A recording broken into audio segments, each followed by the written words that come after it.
So budget అనగానే ప్రతిసారి మనం చెప్తూ ఉంటాం sir, it's like a jargon for much more section of people, right? So సామాన్యుడికి అర్థమయ్యేలా సో ఎక్స్పెక్టేషన్స్ ఏముంటాయి?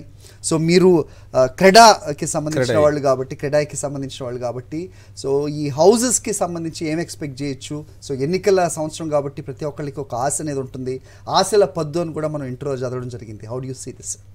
ఫస్ట్ నేను జాతీయ కార్యదర్శిని ఇప్పుడు. Thank you.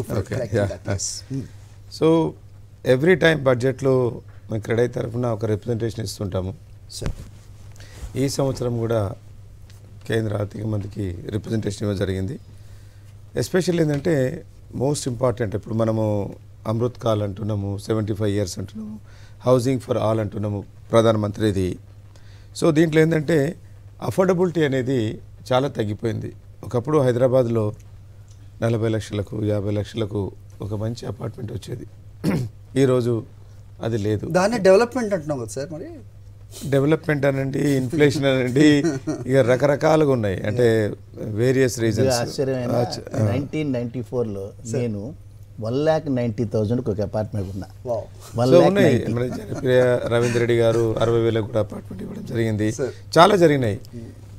బట్ ఆ అఫోర్డబిలిటీ అనేది చాలా పెరిగిపోయింది. బట్ కేంద్రం ఏం చేస్తుందంటే, మాకు అఫోర్డబుల్ హౌసింగ్ డెఫినేషన్ ఏముందంటే 60 square meters ఇన్ ద సిటీస్లో, మెట్రో సిటీస్లో, నాన్ మెట్రోస్లో 90 square meters అని ఉంది. సో దానికి అఫోర్డబుల్ హౌసింగ్కి ఏంటంటే GST 1% ఉంటుంది.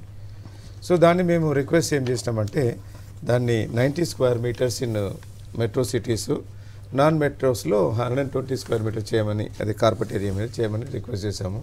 అలాగే అఫోర్డబుల్ హౌసింగ్లో 45 lakhs ఇస్ ద క్యాప్ ఉంది సార్. 45 లక్షలకి ఈరోజు ఒక హోమ్ రావడం అనేది చాలా కష్టం. అఫోర్డబిలిటీ ఎస్పెషల్లీ మెట్రో సిటీలో చూసుకుంటే అది మీకు ఎక్కడ అందుబాటులో లేదు.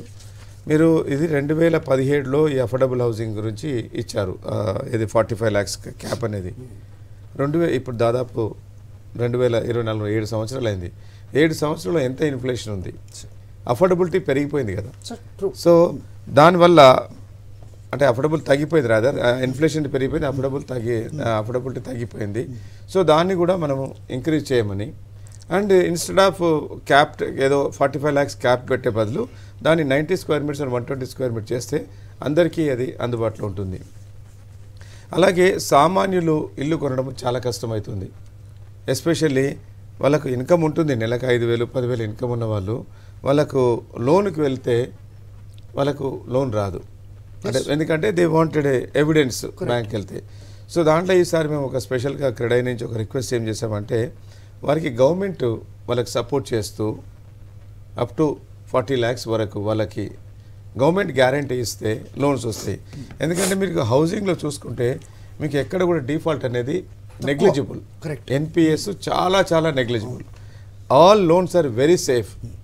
ఇంతకంటే సేఫెస్ట్ బ్యాంకర్స్కి నాకు తెలిసి ఏది లేదు. ఏ ఇండస్ట్రీకి ఇచ్చినా కానీ మీకు NPS చూసుకుంటే 1,000 కోట్లలో, కొన్ని ఇంకా లక్ష కోట్లలో కూడా కొన్ని కంపెనీస్ ఉన్నాయి. అదే సామాన్యులకు అలా ఇస్తే ఎంతో బెనిఫిట్ అవుతుంది. అది అడగడం జరిగింది. ఇంకా అంటే క్రెడిట్ లింక్డ్ సబ్సిడీ స్కీమ్ అనేది ఇచ్చేవాళ్ళు ఇంతకుముందు. సో అప్ టు 2.5 lakhs వరకు బెనిఫిట్ వచ్చేది ఫస్ట్ టైం హోమ్ బయర్స్కి, అది తీసేశారు. సో దాన్ని కూడా మేము అంటే రీఇంట్రడ్యూస్ చేసామని అడుగుతున్నాము. అలాగే ఇంకా ఇంట్రెస్ట్ ఆన్, అంటే ఇప్పుడు ఏంటంటే హోమ్ లోన్ తీసుకుంటున్నాం, అది ఎప్పటి నుంచో అడుగుతున్నాము. హోమ్ లోన్ మీద 2 lakhs వరకే మీకు ఎగ్జామ్షన్ ఉంది, దాన్ని 5 lakhs చేస్తే, ఎందుకంటే అన్నీ పెరుగుతున్నాయి కదా, ఇన్ఫ్లేషన్ పెరుగుతుంది, అన్నీ పెరుగుతున్నాయి. పెరిగినప్పుడు దాన్ని కూడా అప్ టు 5 lakhs చేయడం అనేది జరిగింది. ఏంటంటే that will encourage the home buyers. Right.